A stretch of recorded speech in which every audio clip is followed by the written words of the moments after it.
That's what it was then. Oh, in I need to those start a days. new one. We need to start. Okay, we need to stop. Okay, we're good now. Okay. And Miss Bobbi, when you came to Youngsville, were you employed? Was I what? Were you employed? What did you do? When I came to Youngsville in '55, yes, I was employed at General Gas on Scott Road. Mm-hmm. That was my first job out of high school. And then I went to work in the oil center after that Okay. for some landmen. And from there, I went to work in Gulf State Utilities on Scott Road, and it was my very best job ever. All of us were like a family. We all knew each other, and it was a wonderful job. I stayed there almost 20 years. Okay. And then my son was in a terrible boating accident. He was killed. And my company went on strike, so I had no job. And that's when an opening became available at Green T. Linden, the elementary school, for a secretary. I applied there, and I knew the guy that did the hiring in the school board office, so that helped. And I worked there for almost 20 years, and that's where I retired from. And I've been retired ever since. Okay. And for fun, what did y'all do for fun in Youngsville? Well, there wasn't very many things to do for fun. Right. There was no place to go really for young people. We would go to the Blue Room in Milton. That's where the bands played, and T.K. Hewlett and this one and that one, and that was where everybody would go. There was nothing to do in Youngsville, not Right. a thing, Right. absolutely nothing. Well, I hear y'all were big entertainers, though. Y'all had a lot of events at your house. Well, didn't you? we did. We did a lot of entertaining. My husband was very politically inclined, as you well know. Mm. We had Governor Edwards over twice at my house. Governor McKiffen was a guest at, again, U.B. Landry's house, this guy that owned the bar downtown. They lived a block from my house. And we were friends with he and his wife. My mother-in-law was good friends with them. They were much older than we were. But anyway, I entertained that governor playing the piano at their house. Right. And So we did quite a bit of political entertaining in those days. Governor Edwards came to Youngsville. Every year we'd have a Festival of Beauties. And he walked the parade with my husband. We had lunch together with him. And when my husband was mayor, Youngsville was really in bad shape. He couldn't even afford to pay the electric bill. So he went to Baton Rouge and explained his plight to the governor. The governor got on the intercom. He said, whatever his secretary's name was, Rose, write this guy a check for $25,000. That's what put Youngsville back on its feet. that's what. Thanks to Governor Edwards. I've heard Yeah. that story. That's an incredible Yeah. story. That $25,000 would do the job. Yeah. That's nothing today in today's standards, but Right. at that time it meant a hell of a lot. Oh yeah, it saved the town. From It what I saved the understand. town. That's From what I right. understand. Absolutely. Now Yeah.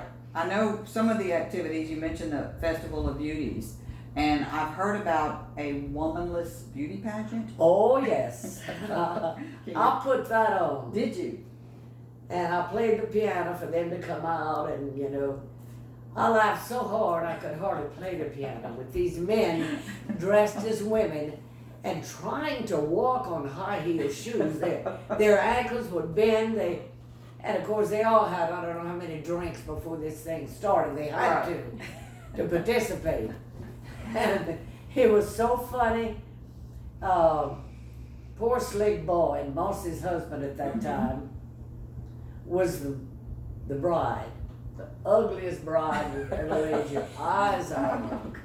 Kid you not. And Wallace LeBlanc, that had a store downtown, was the groom. Wallace was this short, Papa Slick was tall. But the whole thing was so hilarious. So then That was the womanless wedding. Then I put on a beauty pageant. It went over, the womanless wedding went over so big, Right. everybody wanted something else. So I put on a womanless, womanless beauty pageant. beauty pageant. Dr. Burley was so handsome, was so pretty.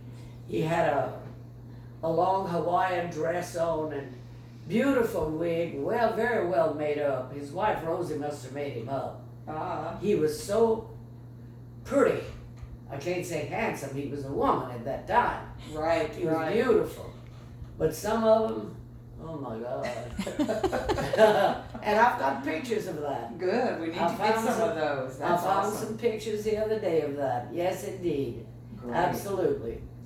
But that's about all we could do in those days. Yeah. You know?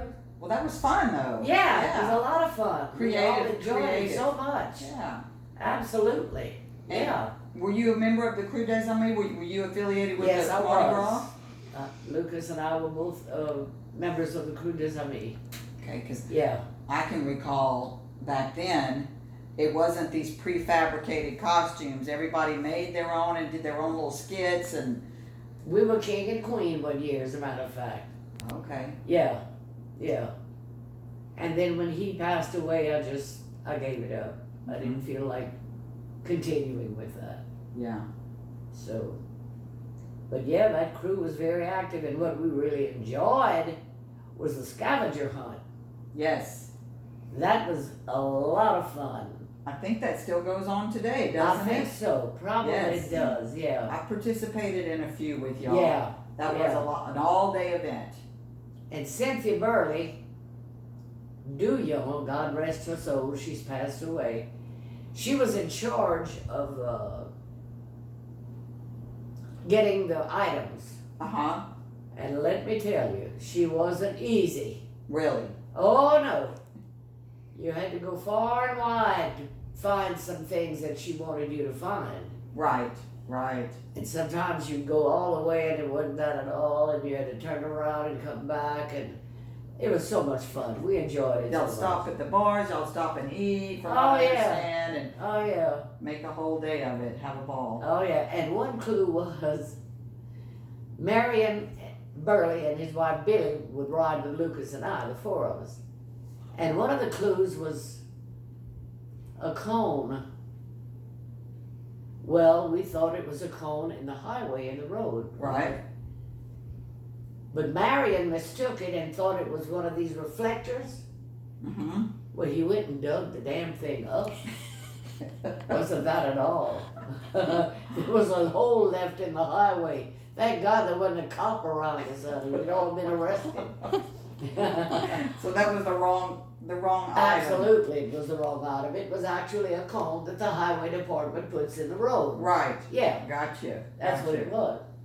So, Bobbi, is there one event that stands out in Youngsville that just made a big impact on your life, or the life of Youngsville? I mean, you mentioned the $25,000. That was a catalyst to, moving Youngsville forward. Is there anything that you can think of that affected you or the town? Not any one thing. Just Lucas did a lot of things when he was mayor, like I told you about the sewerage and about the water plant, and he hired Walter Como as our town engineer, which is the best move he made. Right. Walter was fantastic, very sharp in what he did, and we went to several.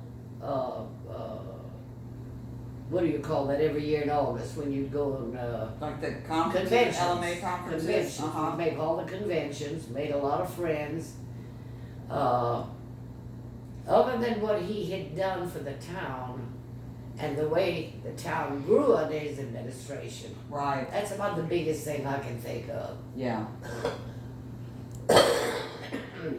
Well, I think we're gonna move it on over to Glenda. Thank you, Bobbi. Of course, I Okay. enjoyed it very much. Absolutely. Thank you.